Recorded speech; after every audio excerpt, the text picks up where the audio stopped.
I was introduced to Sam by a mutual friend, Esther, who's actually here tonight, in the spring of 2017. Sam was about to bring out her first book of photographs, Deep Springs, and I'd heard a lot about Deep Springs. It's this all-male college deep in California where they tend cows by day and they read Marx by night, so I'd heard. And I'd always wanted to see it. And this was more like a tourist impulse. It was something more glamorous or deep than that. But Sam's pictures were the first time I saw it, and they were a revelation to me. They were sort of sexy and gentle and intimate and strange, and they were always never less than beautiful. And it's not just me who thinks this. MoMA started collecting her work, and the Barbican is currently showing a few pictures, well, 2 walls, you're saying, in the new Masculinities exhibition, which just opened this week. So Sam has been one of the few women to even get into Deep Springs. The boys had to vote on whether they were allowed to have her or not, and she gained their trust slowly over months and made a sort of collaborative portrait with them of this century-old utopian idea of what education could, should, might, ought to be. Deep Springs was incidentally about to become co-ed, so these are the last kind of days of this particular idea. And so immediately we see certain qualities in Sam. She's a journalist, but she's an artist. California is important to her. There's politics there. There's nature is important. And this is where I think Dorothea Lange comes in. Migrant Mother is the photograph that you all know. A woman going out to the landscape, her hand, gazing out, sorry, not going out. She's just sitting there. Her hand at her mouth, her children sort of folded around her like a Renaissance Madonna. And this was made in California in 1936 when Lange was working for the US government to document the Great Depression. So we have journalist, artist, California. So it seemed natural to me that Sam's next project should be a Dorothea Lange project, finding herself at the archive in Oakland, wondering what was in there, and finding hundreds, or thousands, right? Thousands of photos that hadn't been seen yet or publicly known, and a Dorothea that no one really seemed to know about. And the result of this is Day Sleeper, this book that Sam has made from photos that she found, cropped, arranged, into this book that, for me at least, had this kind of mysterious and actually quite moving effect. I seem to cry in public a lot these days, but I found the book so moving that I cried at the end of it. And 3 photos from this book have been made, have arrived at the new Lange retrospective in MoMA in New York. So I'm really happy that Sam's here this evening to talk about Lange, as well as hope about Deep Springs and Pennsylvania and this new project that she started there. I don't usually say that I cried in public. Anyway, Sam, now that everyone knows me intimately here, can you speak a bit more about how the Day Sleeper project began? Yeah. Thank you. Thank you for that beautiful introduction. Thank you so much, and thank you, everyone, for being here. It began really simply. I mean, I think Joanna mentioned that it seemed sort of like a natural next step after Deep Springs, but I had no idea that this would become a project. I live a few miles away from where Dorothea Lange's personal archive is kept, and I had no idea that I lived so close until 2017.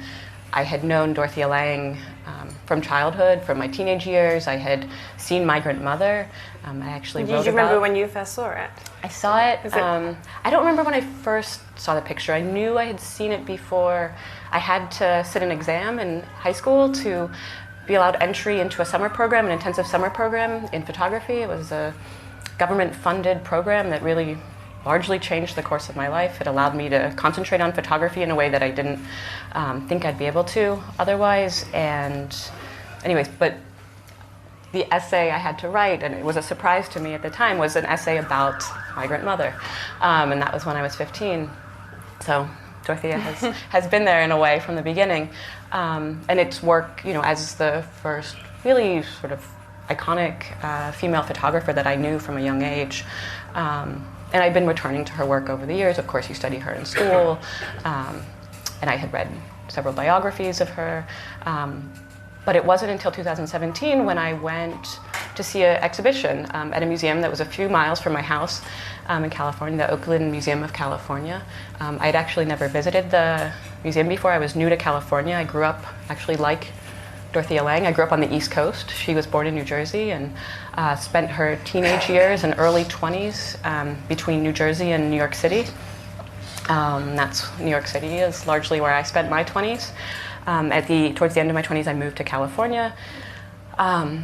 And I saw advertised a Dorothea Lange exhibition at this museum, and I went, and one of the first things I saw was a sign saying that they were the holders of her personal archive, and they held 40,000 images.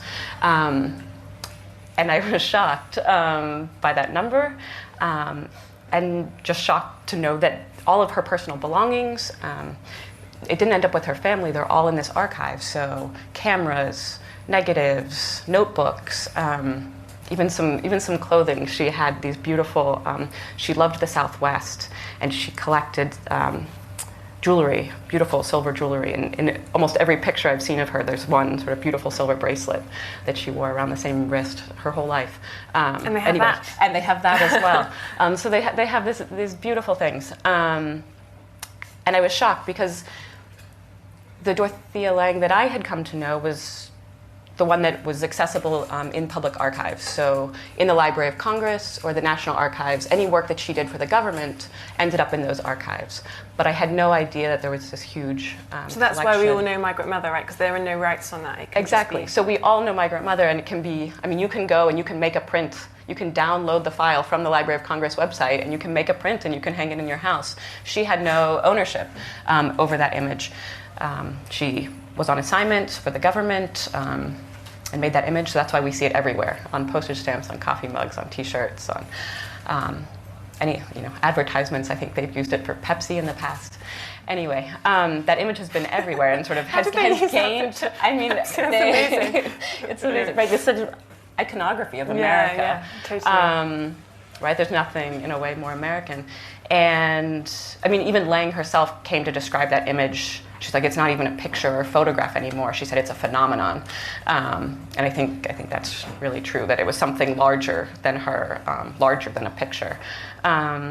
Anyway, and so just out of curiosity, I contacted the museum and said, "Can I visit the archive?" And immediately, and I had to sort of make an appointment fairly far in advance, but immediately when I went. I got to start sifting through binders of contact sheets. So they have this incredible catalog of contact sheets, and that's where I started my looking. It wasn't even research, really. I didn't have anything in mind other than just to go look. And did you even know where to start? I mean, if you've got 40,000, I mean, where do you... Oh, early work. It's the first binder, volume 1, early work. And I was shocked that here it was all personal pictures of her family. And one of them is this. On the cover of the book, this is the picture of her 5-year-old son. And I had never seen any of these pictures before. I never even imagined her making work of. There were these beautiful portraits of her 2 boys, her first husband, Maynard Dixon, who was a painter. He loved the Southwest too, and they often made trips there together. They took trips to Lake Tahoe together. So of the landscape, of the California landscape, of nature, of their family, of friends. Soon after she moved to California, well, actually, she never had any intention of moving to California. She had planned to see the world. She had planned with a girlfriend of hers. They were in their early 20s. She was born in 1895, so this was in the late teens. They had planned to travel around the world together, and the first stop on the boat was California.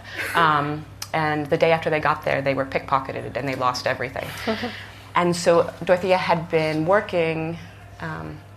She had somehow gotten the idea as a teenager that she wanted to be a photographer. She says, I don't know where that idea came from, but I just held to it. And she assisted 2 photographers, Arnold Gent and Clarence White in New York. And so she had some rudimentary skills through assisting at that point. And she landed in California, had no money, and the next day she went out and got a job in a photo lab. And ended up staying there the rest of her life. It wasn't until the very end of her life that she got to finally make that trip around the world. She traveled with her second husband, Paul Taylor, extensively at the end of her life. But I mean, it's remarkable. And at that point, she, within a couple of years of sort of landing in California, she opened up a portrait studio. So she wasn't initially this documentary photographer that we've come to know her as, that she, for about 10 years, operated one of the leading portrait studios in San Francisco. It's remarkable that if you wanted your portrait made by the best, you went to Dorothea Lange. And she knew how to attract customers. She operated this sort of very bohemian. Is this one of them? Yeah, that's one of her portraits from her studio. This is the sort of thing she was making. It's actually how she met her first husband. She sort of... Oh, she took a photo of him? No, it was just her studio was the hangout spot in town. She cultivated this sort of very bohemian sort of downstairs where people would come, writers, artists, people would just hang out. And then upstairs is where she had the studio. So she said she heard his cowboy boots. She would hear them sort of clicking on the floor, and was always curious about him. And then one day sort of worked up enough courage to talk to him. He was 20 years older than she was. Anyway, all this to say, I discovered this whole other Dorothea Lange that I hadn't known before. I knew her as a documentarian, which I learned was a word that she actually disliked. She didn't think documentary did her work justice. She thought it narrowed sort of her practice in a way.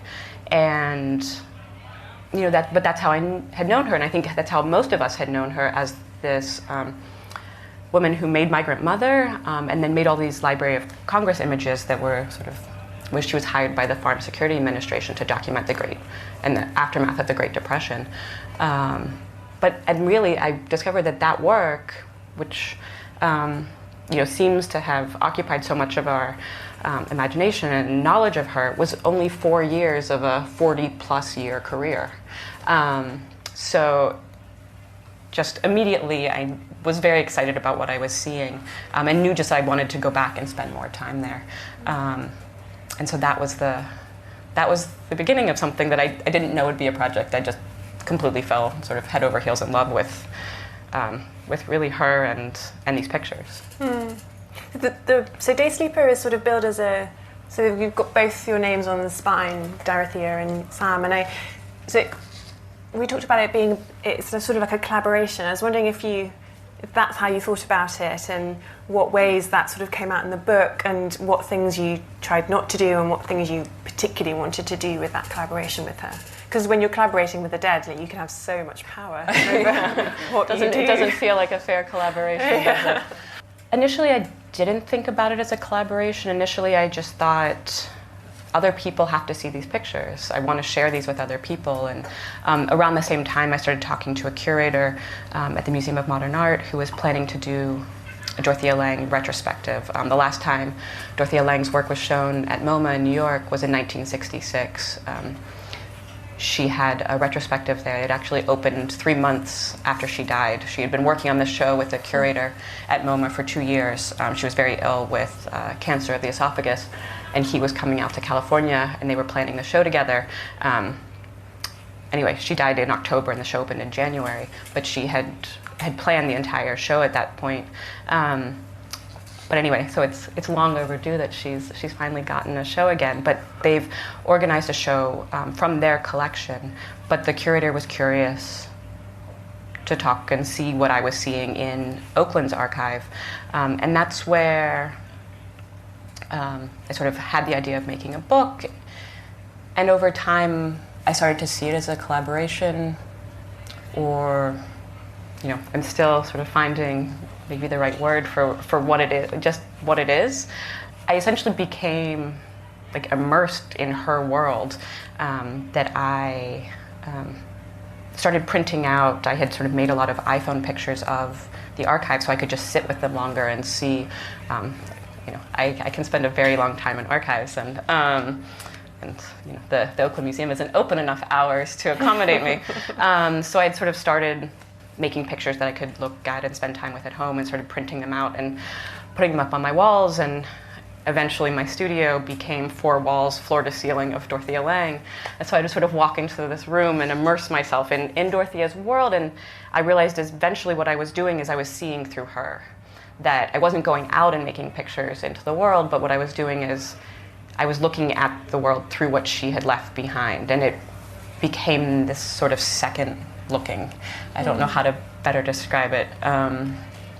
But I was seeing through her, but then I was also seeing things that I would have been attracted to in my own practice,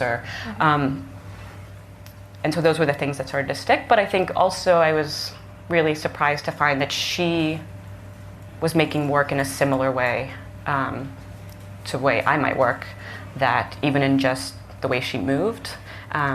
She worked with 3 different cameras for a lot of her life. When she was older, she had to give up large format cameras. But for example, when she was young, she worked with 2 large format cameras, one handheld 4x5 camera. I mean, if you know a sort of 4x5, they're very heavy, they're very bulky, and to handhold one is a huge undertaking. She worked with, and they're often a press camera around that time, a Graflex 4x5. She worked with another large format that she put on a tripod, and then a more held camera, a medium format camera, which is remarkable because she was also a very small woman and had suffered polio as a child, and so was left with a disability, so she walked with a limp. And anyway, so to not only, manage those cameras on your own when you're sort of fully physically able is remarkable that she was able to do it. The stamina she had is incredible. But I saw her working with this 4x5 camera, which is a camera that I had long used, and moving through the world and sort of responding to people. You could see her in her contact sheets, sort of starting and putting the camera down and like allowing people to see her. And then slowly getting closer and closer. You could see the thing that she was after in the distance often, and she would slowly make her way to that point as she got more comfortable. And I think as the people sort of started to forget that she was there. You can't really be invisible with a large format camera. And so I was really struck by that because I felt like, that I had made the same moves too. So it sort of solves the problem of photography, doesn't it? The idea that, like, are you supposed to be seen or not seen? Are you supposed to be there or not there? And then how does that change what you're seeing? I suppose if you do just take it very slowly, it solves that problem. Yeah. But you worked that out yourself already in your previous work. Or, yeah.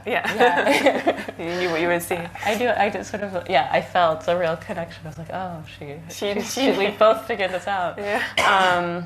But then also she was really attracted to sort of fragments of bodies, close-ups, textures of sort of skin, of hands. We both share a sort of obsession with hands that I tried to draw out in the book.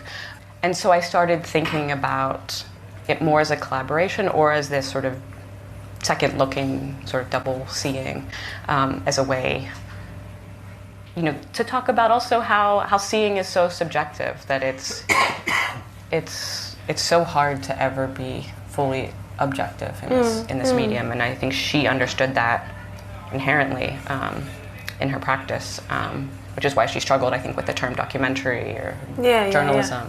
That she knew that. You can also see her. She's set up a number of pictures. She posed people. She took her skills from the studio and used them out in the field in working with people. And she. You'll have to help me with this because I don't remember it exactly, but she sort of left the door open a bit. How she talked about, for example, in the 66 retrospective you were talking about, she said they had when they realised at the end when they'd arranged all the photos that they'd left out Migrant Mother, and Dorothea wasn't like, oh, she was like, oh, cool, okay, well maybe we can do that. And so she had a different attitude towards her own work, and that was something that you felt gave you a bit of space to do things with. Is that right? Yeah, no, that's right. And I just wanted to. There was a great sort of quote that I didn't want to misquote her, so I printed it out. There's an audio recording of her talking with the curator of John Sharkowski as they're planning this exhibition, and you can hear him say, "Oh, wait, we haven't put in Migrant Mother in the 66. This is a retrospective." And you can hear Dorothea sort of happily, gleefully almost say, "Oh, it's okay, we can leave her out." And, because even at that point, the image had been, a phenomenon. And, John Sharkowski says, well, we're not doing this show just for this small photography community. This is really for the public. Let's think about this. And so she came around and Dorothea says, yeah, okay, that one picture belongs to the public, really. But let's put her in some relationship in a context that people don't think of her, that people don't expect. Give her both a new interpretation and understanding. And that really struck me, because at that point, it felt to me that that's what I was trying to do with Lange herself.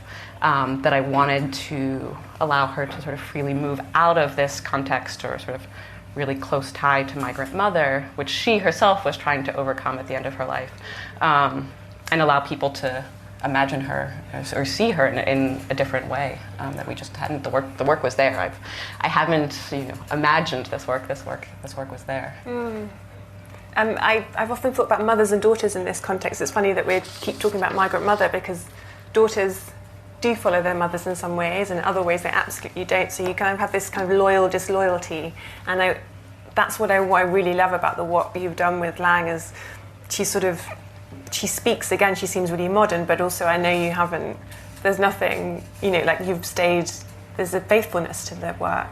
Yeah. So I wanted to walk that line in an interesting way, and I mean, because and then sort of following this conversation with Czarkowski, at one point her son was assisting her with the show too, and she says to him, I kind of like the idea of someone else continuing it. That the last picture, they were discussing the last picture in the show, and her son's there, and the curator, John Czarkowski, and at that point she had worked for a long time. Her assistant was the photographer Imogen Cunningham's son. He had traveled with her for many years and was a photographer too, and she said, I kind of like, let's end the show with a picture of Ron's. That was her assistant. And John Czarkowski was like, no, we're not doing that. But she was like, I kind of like it. Let's think about it. John Czarkowski won that one, but it's another nice family thing. Almost, it's like you pass down this kind of tradition or this way of seeing, right? Yeah. The way of seeing that you sort of discovered for yourself. Yeah. And imagine you in your studio covered with things. I don't know how did you know where to start? How did you know it was going to be the opening picture of the sequence? I think of it as a sequence. It's like choreography or something. Yeah, and I can sort of thumb through that this is the sort of opening sequence in the book. I think I jokingly said before, I sort of go into a trance when I'm sequencing, but I think there is some truth to that. Thinking about being loyal and disloyal, I wanted to remove a lot of the pictures from the original context, or not remove them completely, but sort of loosen them a little bit, and allow new contexts and sort of new understandings and new meanings to emerge through these different arrangements. Again, this is another picture of one of her children. But it came through looking at work, throughout her life. And I wanted sort of a picture from the 30s to sit next to a picture from the 60s at the end of her life. This is an earlier picture. This is a picture that was made in 1964. She died in 1965. This, for example, is a picture she made on the road in Northern California. This is a picture she made in the Imperial Valley, so very Southern California, almost at the Mexican border. So this is a Mexican laborer. And one thing I've done is, while they've sort of been loosened from their context in the sequencing, at the end of the book, there are several pages. There's a short essay that I've written, but then there are these notes that allow you to also hear Dorothea's voice in all of this, that she was interested in text and captioning, and her relationship to words changed over her life, but I wanted her voice to come in at the end, but also I felt like some captions were important. Like it was really nice to think about this picture in relationship to this picture, or the sort of the trees starting to look like it's hard to see, but when you look up close at the book, you'll see the sort of veins and lines in this laborer's hands, and the swing of gesture from the sort of hands in the shadows up here in a picture like this. And so sometimes I'm looking at these formal visual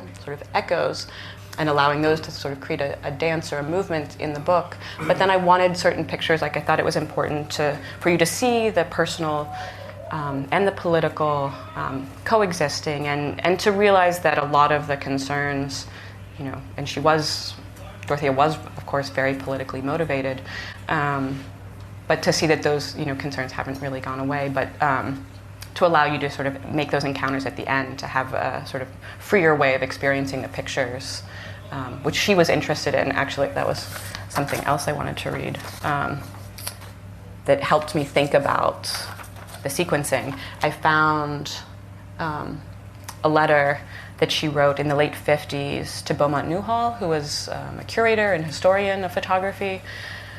And this was, again, when she was sort of changing her thinking about photography. She says, "I find that it has become instinctive, habitual, necessary to group photographs. I used to think in terms of single photographs, the bullseye technique, no more. A photographic statement is what I now reach for. Therefore, these pairs, like a sentence of 2 words. Here we can express the relationships, equivalents, progressions, contradictions, positives and negatives, etc., etc. Our medium is peculiarly geared for this." And she says in parentheses, "I am just beginning to understand it." And I just thought that was, one, really beautiful, that especially at the end in the sort of parentheses, that here she is, she's been well recognized during her lifetime and coming up on a career retrospective, but that she still says she's just still starting to understand what the medium can do and the possibilities in it. And so in a way, this sort of sequence is that I was thinking of these sort of fragments or statements or groupings, thinking about language and thinking about the photograph's relationship to language in how I was sequencing them. And then you left a blank slide there because there are these black pages that punctuate the book too before a new sort of sequence starts. No, it's so I'm an editor and I work with words all the time. I read like 3 books at once, spend my whole day reading. I try to write, and so what sort of I find sort of almost I keep finding that books are sort of saying that words can never really beat pictures, and you sort of realize that when you're describing that sequence of 3, you're kind of talking about how I knew it worked, but I didn't really know why, like the hands related to this and how the movement across the thing. And I think that's something you've really forced me to think about in your books, like how words and pictures, how they compete or how they don't compete, and how pictures are so, I know it's a cliche, but they're just powerful, I guess, like how you harness that power and what you do with that. I especially think with things like Instagram, which drive me crazy, and this idea that we can take photos of everything all the time, but yet we don't look at things properly, or the idea that we have all these millions of photos of our lives, but we scroll through them, you don't sit and contemplate them, and so that's why the sequencing for me is so interesting and important. Like, how do you make people stop and look properly? Yeah, I think it's hard. I think that gesture of scrolling and looking very quickly, has consumed a lot of us right now. And I think it's important. There's an exhibition actually. It's called Words and Pictures right now at MoMA, and that's sort of organizing principle, because I think Dorothea, the Dorothea retrospective is called Words and Pictures. That's up right now in New York until May. It's interesting thinking about how they can live together, and that's something Dorothea thought about. Her second husband, Paul Taylor, was an economist at Berkeley, and they collaborated on a lot of projects. So a seminal book they made was American Exodus, and it's photographs that really coexist on each page. There's a lot of text around it, and so again, I wanted to, in my book, there's no text around these images until you get to the very end. There's a few pages. So you've already had the chance to think your own thoughts about stuff, right? And I wanted to sort of slow you and not, that you have to sit with each picture. There's something about the pacing of a book that's different than scrolling, or it's different than seeing images on a screen. It's also really important, I realized, people are coming into the show at MoMA and they're like, these prints are so beautiful. I know, Dorothea's prints, she was very proud of her printing. She would often comment on people's printing, saying he has print sense or she doesn't have print sense. For example, she was good friends with Ansel Adams, and she had other complaints with Ansel. They were very good friends that liked to needle each other a lot, but she gave it to him that he did have print sense. And so she was very proud that she would, was very proud of her prints. And so it is remarkable to go and stand in front of these prints that often we've only seen in books, or maybe even more just on a screen, and how beautiful they are, and just what a different kind of attention you pay, and just how differently you see things. And I wanted you to be aware too of the act of looking. I think that's in a lot of my work in Deep Springs as well. That to call your attention to what it means to see photographically, and what it means to look through a camera and have a camera look at you. And I think that was something that Lange was very, very much aware of. And then, just another thing, sort of removing captions, it allows me to relate to pictures that maybe are seemingly unrelated, but then at the end you can maybe go back after you've read the notes and encounter, for example, a picture like this again. These are two women who are working in a internment camp during World War II. They're Japanese American women who have been imprisoned by the American government in the middle of the desert. Actually, I've been to the site of this internment camp. It's so remote that it's very close to Deep Springs, which is a sort of remote valley in California where my first project, it just happens to be very close to it. It's another valley that's close by is Death Valley, so it just gives you a sense of what kind of landscape these people were forced to live in. It's very cold at night. It's very hot in the day. They were in very raw, very rudimentary structures. But they're being forced to make camouflage nets for the U.S. Army.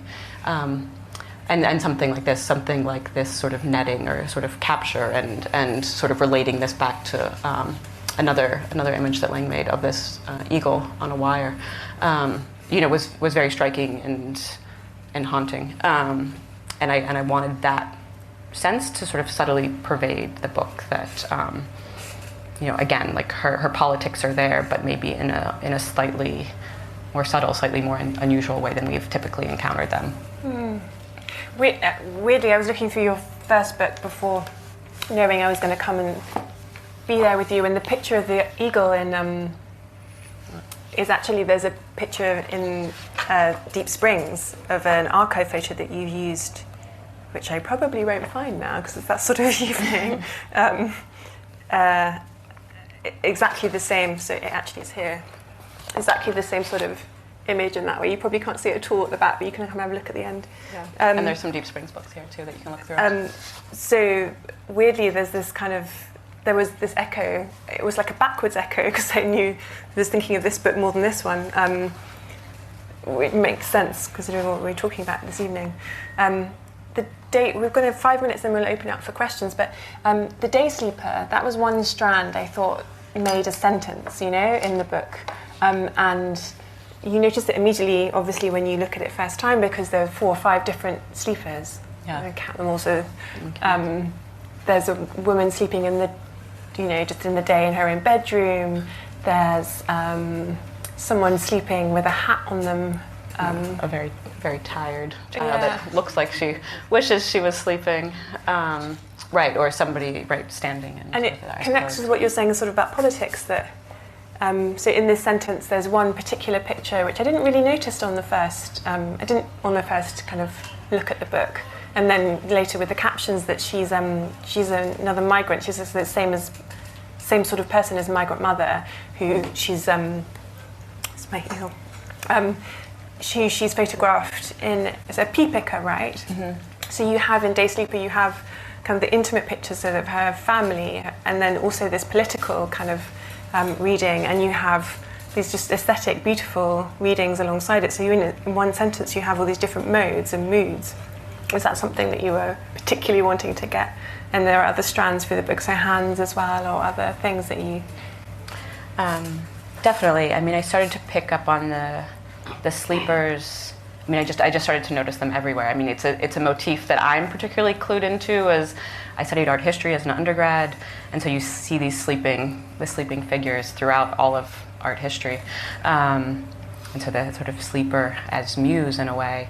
But I came to see the sleeper, especially the day sleeper for Dorothea, as something very personal, but also, obviously sort of emblematic, right? That there are these sleepers who, are seeking respite from the elements. They're migrants, they're on the road, they're forced to sleep whenever and wherever they can.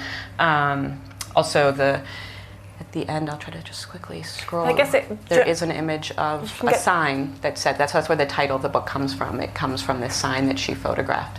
And the sign says, day sleeper. I'm just trying to get to it. And so it was actually, it's sort of mysterious. You can't tell what, why that sign is there, what it's for. It's actually a trailer for somebody who worked a double shift on these sort of piers, actually in a neighborhood of Richmond, California, which is just north of Berkeley, where Lange lived her whole life. So this was a neighborhood that was very, very close to home. It was during World War II. It's also where the image of Rosie the Riveter comes from. Many African Americans and many women were populating these piers and were working in shipyards when sort of men were away fighting during the war. And this was a neighborhood that was right next to Berkeley. She could have walked there. There was this sort of, there were politics happening, everywhere around her that was sort of inescapable and completely intertwined with her everyday life. But this was a sign so that somebody could sleep during the day before working their second shift later that night. But I liked the idea of the day sleeper as somebody who, right, if you sleep during the day and you're awake all night, suddenly your experience of the world or the way you see it suddenly shifts, right? Something's like slightly off. I feel like I've been there when if you've stayed up all night or you've slept too long during the day, and suddenly the world feels slightly familiar but also slightly strange. And in a way, I wanted that to be your encounter with this Dorothea Lange that I was showing you, that it's familiar, but it's also, you're having this sort of new experience that maybe you don't quite understand or immediately connect with, but you are sort of trying to find your way. And I also saw, the sleeper as this beautiful way of talking about photography and seeing and sort of the gaze and being allowed to look freely at someone when someone else is sleeping. But there's also this interiority, right? When your eyes are closed, and if you look at someone sleeping, for example, and their eyes are closed, they're not looking back at you, but you're also imagining, you're not sort of seeing what they're seeing. You're sort of forced to imagine what they're seeing, and in a way... It's a loving gaze. I've never looked at anyone I've not loved asleep, I think. Yeah. Right. There's a sort of,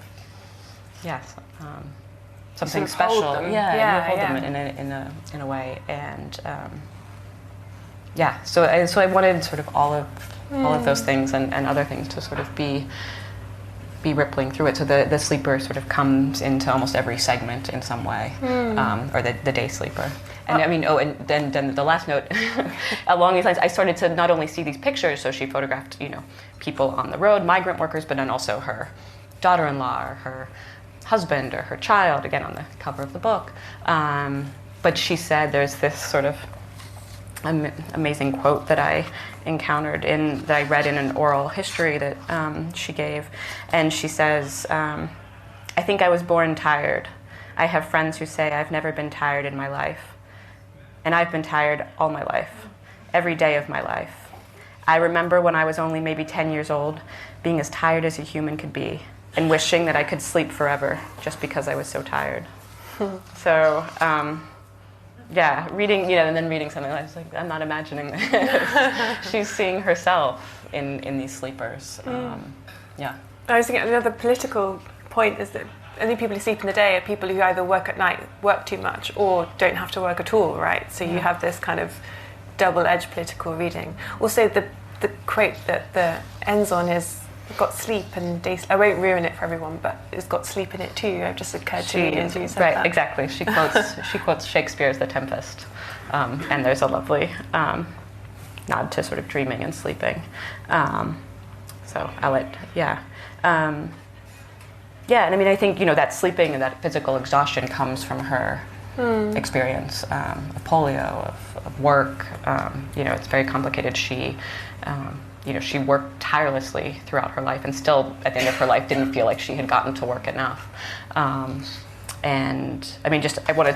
One other note that I wanted to comment on. So, for example, go back just a little bit. One thing that I was sort of privy to in looking at the contact sheets is I got to see In this picture, it says open all night, so there's again this sort of idea of being awake at night. But she had filled an entire context sheet with photographs of this movie marquee, which made me wonder why, it can't just be the open all night. Why was she so obsessed with it? And through my own research, I discovered that Young Lovers was a film that was made by Ida Lupino, who was a polio survivor like Lange, a female director, so very rare at the time, very rare still today. And the film was about the story of a young dancer, choreographer, who was also stricken with the disease of polio. And so this image resonated, or this sort of marquee really resonated personally with her. And at one point, also in a audio interview, she says, "I was physically disabled, and no one who hasn't lived the life of a semi-cripple knows how much that means. I think it perhaps was the most important thing that happened to me, and formed me, and guided me, and instructed me, and helped me, and humiliated me.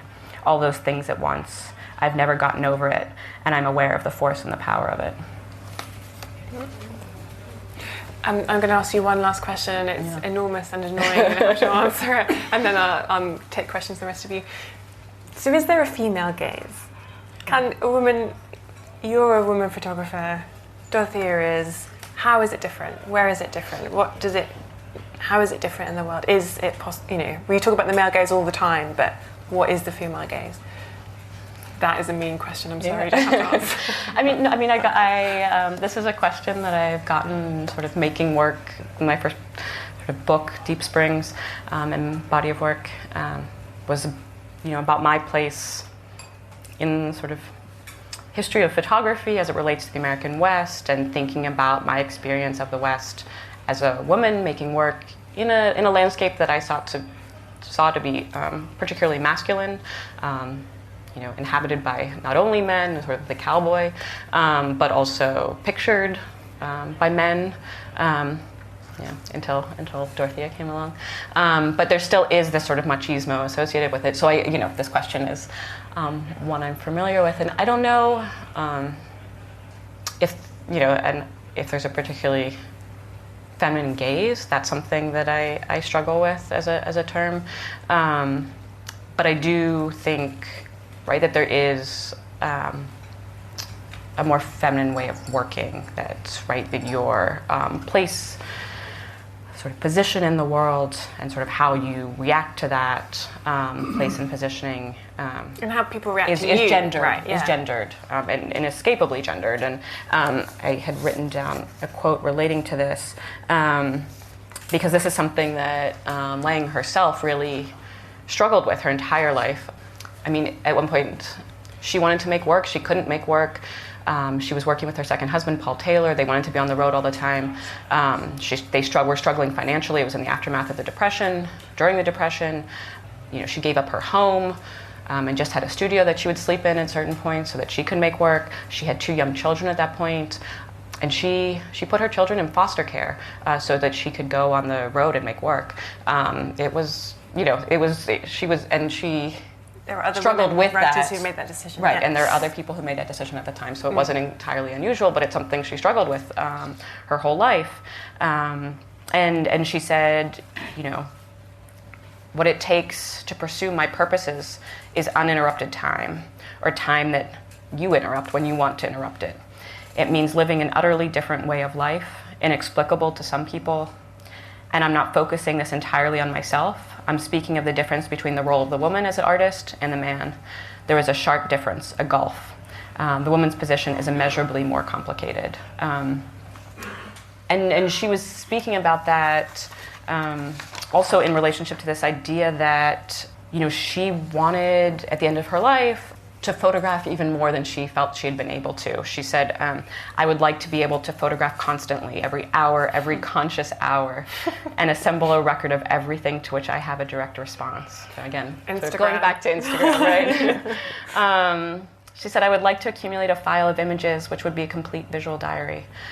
And that, so her working life was fraught. She felt like she didn't get to work enough. And I think one of the great things for me, and in this book, it feels like, for me, I'm trying to help Dorothea sort of pick up where she left off, and I was able to sort of see this complete visual diary that in sort of the time since she stopped working in 1965, and now here we are in 2020, that I'm able to look back with the benefit of time and see this life's work as a sort of visual diary. And in a way, I wanted to do that with the book too, not to sort of arrange it necessarily chronologically or categorically, but to sort of show the messiness too of a life. And, I think she implied that she had somehow failed to lead a completely visual life. But the amazing thing for me in experiencing the archive was that there's 40,000 pictures. Like, I don't think she lived an unvisual life. And so, we get to see this extraordinary archive that, is massive in its scope and its depth. And well, it's almost a female thing, isn't it? To underestimate what you've done. Right, and to exactly. Not be satisfied with it. To not be Not satisfied. straightforwardly female, but Right, can be. But can be. Have any of you got any questions then? We'll open it out. Okay, so you mentioned that you looked at 40 years worth of her work. I just wonder if you noticed any particular themes that evolved, or her interest in the subject matter, how that changed over that 40-year period. I mean, I think, there were definitely these different periods. There was the sort of studio portrait period of 10 years. There was the early family pictures, which I think she came back to at the end of her life. In the 30s and 40s, she was making work on and off for the government. Late 30s, she was employed by the Farm Security Administration, and so was on the road. And then was employed to document, this is the strange thing, to document the imprisonment of the Japanese Americans. The government actually hired her to make that work. They originally wanted to show that they weren't doing anything wrong, that it's not as bad as it sounded, and then they saw her pictures. They realized it really didn't look good, and they actually confiscated them all. And she didn't know, she thought that work had been destroyed, and only found out the year before she died that the pictures still existed and were held by the National Archives. So you can actually go there and see some of the pictures now. And actually, they had also hired Ansel Adams, and the government used some of his pictures. That was where there was a fraught relationship at the time. They used some of his pictures, and she was furious with him because she thought he was creating propaganda. Anyway, so there are these different things, and at the end of her life, she came back to making pictures with her family. I think, in a way, she was making pictures with a lot of her grandchildren, too, and trying to make up for, in a way, lost family time. And so that sort of became this sort of cycle that she came back to. She photographed throughout her life her family and her home. There are pictures in the book that are in her Berkeley garden. She was obsessed with trees. You'll see trees running throughout her life. Let's see if I can get to the end here really quickly. There's some beautiful pictures of trees, and I just found contact sheet after contact sheet of trees. So these are some contact sheets, some 4x5 pictures around her home in Berkeley. But the way also that trees became bodies and these sort of inanimate objects became sort of alive and embodied, that was something that I saw constantly happening. And also this obsession with hands. There's a great quote that I also put in the book that she talks about being a child and going with her mother to church. She said, we weren't particularly church-going people, but my mother really liked the music. And she remembers as a child seeing the conductor's hands sort of waving. And I just felt like she saw those conductors' hands waving in sort of almost every picture that she made throughout the rest of her life. And even at the end, they're there. There's one thing I didn't touch on. This is a picture, and this was also sort of a guiding gesture, I'd say, that she made. This was a picture that she hung in her 66 retrospective. She called it Paul's Hands. And so I'd seen it like this. And actually, just to show you, this is a sort of install shot from the 66 retrospective. And I showed it to Jo, and she said, I didn't realize sort of Tillman's-esque. These sort of different sizes, they're very collage-like on the wall. There's a lot of movement in the way she hung things on the wall. There's a lot of even more experimental walls than this. But I had seen the picture here on the wall. And then when I was looking in the archive, I realized that it's, this isn't a picture actually by Lange. It's a picture that's of Lange. This is Lange, and this is her husband, Paul Taylor. So somebody else took this picture. I don't know who it was. And so she's gone into this negative that ended up in her possession 10 years after the picture was made.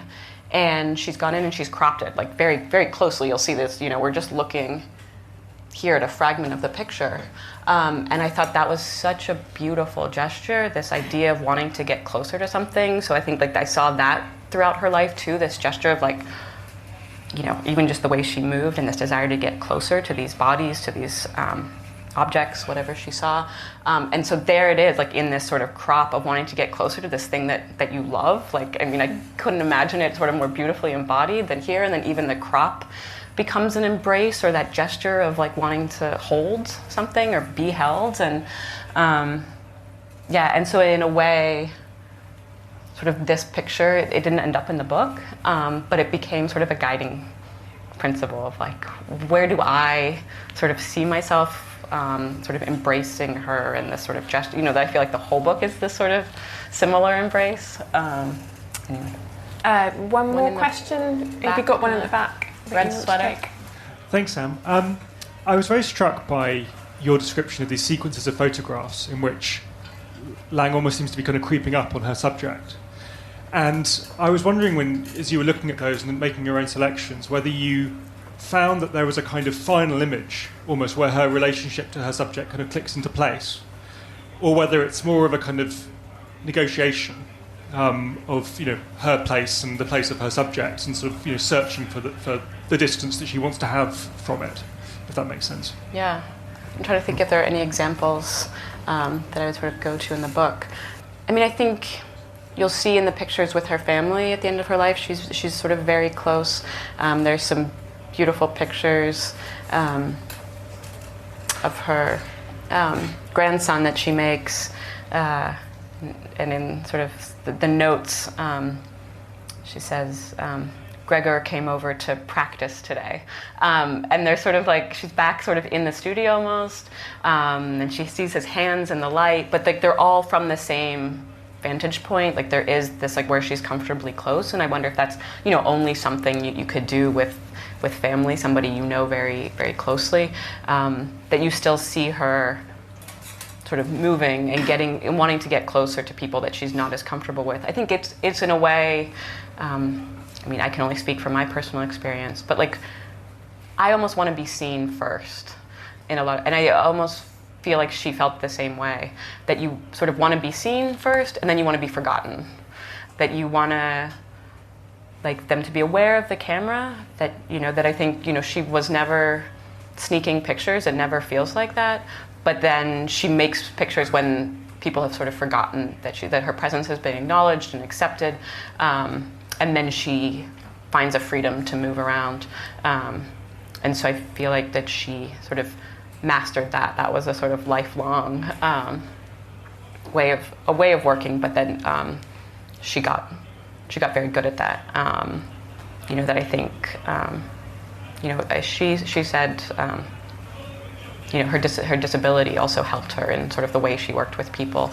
That again, it made her stand out, but also sort of be seen and sort of accepted in a different way too. And I think, she learned a good way, a good working method to both deal with that for herself, but then sort of allow it to be a place of sort of coming together, sort of meeting in the middle with working with people. And I think you see that in pictures that she makes.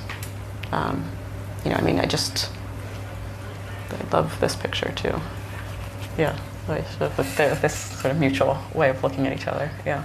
Thank you so much for Thank you. showing Thank us your work.